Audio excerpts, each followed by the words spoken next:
Welcome back. After seeing the effects of the pandemic in his own ICU and beyond, our next guest sought to write about the changes we can all make to lead ourselves into a better future. Yes, everyone, please welcome back to the show Critical Care Department Head at the Ottawa Hospital and author of Unapologetic Leadership, Dr. Kwadwo Kyeremanteng. Welcome back to the show. Good to see you. Thank you. Thank you for having me. All right, so let's jump into it. Let's talk about the title of this book, Unapologetic Leadership. Why this title?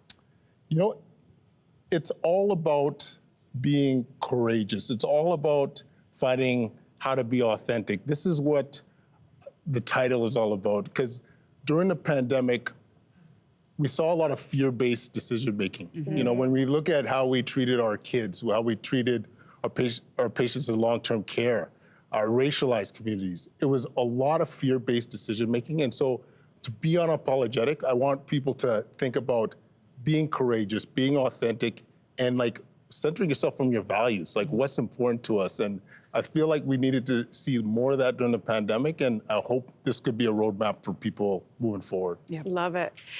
Yeah.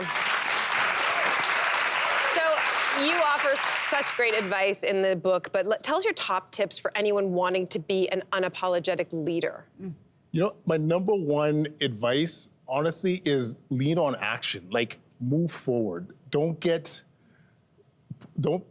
be paused from analysis or do the paralysis analysis thing. Mm-hmm. When you act, you have an opportunity to move things forward.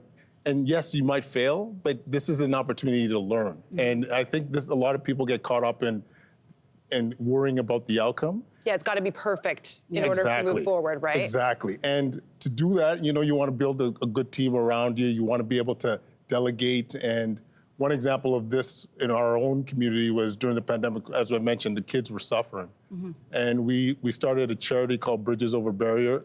And this was over a 2 to 3 week period of time. Mm-hmm. And as of today, we've raised over $200,000 to support our youth in the community because they were lacking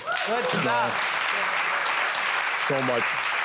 But it was leading on action that really allowed that to happen. Yeah, all right. So the healthcare system across Canada was not in great shape. And then the pandemic happened and it became a crisis. And I know you and I spoke many times on News Channel about what was going on at the time.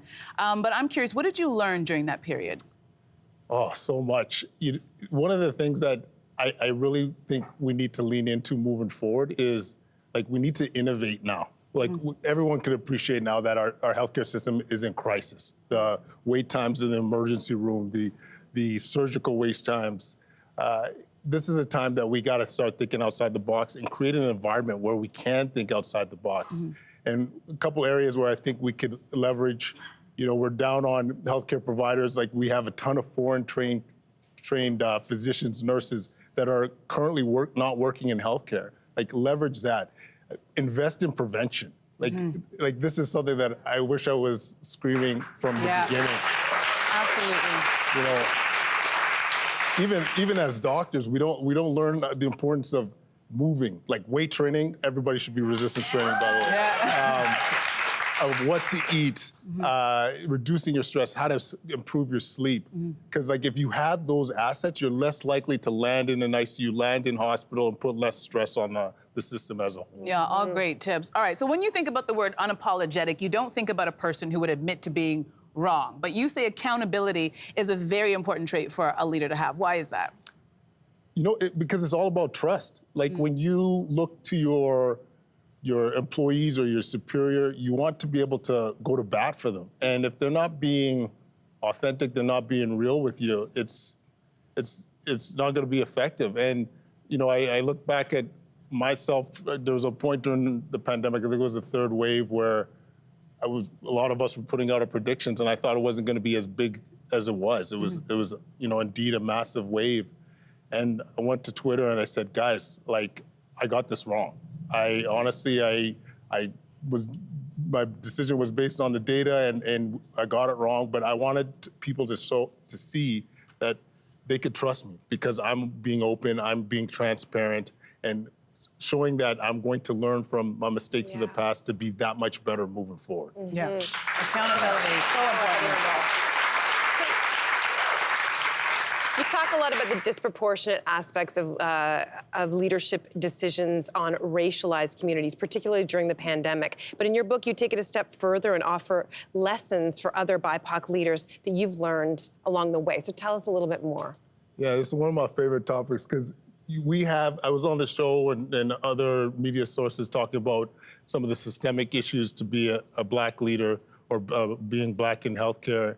And one of the things I love to preach is use that adversity as a weapon. Like really think of the ways that you're gonna overcome that, because once you overcome those barriers, you're gonna be impenetrable. You're gonna be so strong. When they tell you you can't get into medical school, get into 2 medical schools. When they tell you you're gonna Love that. you need those 5 papers to get that associate professor, put out 10. Like, just put in that extra hustle and get a seat at the table.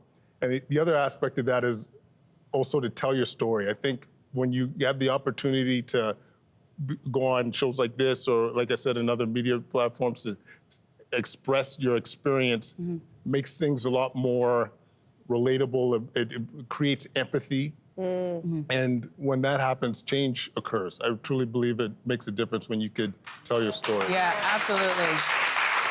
You know, you're sitting here, this is such a great conversation, but I'm also noticing your skin is glistening, the muscles are popping, and you say you have a cheat code. You say you have a cheat code to walk through life. So I am dying to know what you are doing to look like this. Tell us all. Please share. Oh my God. I would blush if I could, but listen. But, you know, when it came to these tough times, making leadership decisions, my cheat code is I act like my kids are in the room. Like when you're needing to speak up to... Look at that! It's a beautiful fam, I gotta say. The boy, Cute. but, Cute. you know, when you're in that moment where somebody says something offensive, somebody, you know, there's a room for you to step in. I like to think of my boys being in the room and how would they want me to act? How would I want to respond in front of them? And it gives you that I call it like the 5 seconds of courage to say the right thing, to do the right thing. Right. And it's been amazing. Like even all the stuff we've been doing, like we've had some pretty majestic moments with our boys. Like my eldest, when we first started the charity, they announced it in his school, and he goes to his friends. He's like, "Yeah, that Dad helped set that up," and you know, it's Pride. it was honestly, it was magical. And then the second born comes down the stairs. He goes into his piggy bank, brings out $5, and he's like, "You know what? Here you go. Let's help out some kids." Listen, you and your wife are doing something right if that's what you have at home. Congratulations on the book. Yeah. Unapologetic Leadership. Thank you so much for being here, Kwadwo. Thank you. All right, everyone. Unapologetic Leadership is out now, and studio audience, guess what? You're all going home with a copy today. That's right. All right, stick around, guys. We'll be right back. Hey there, what did you think? Drop your comments below and join the conversation. And don't forget to like and subscribe so you can find more on everything from food and fashion to pop culture and current events. See you soon.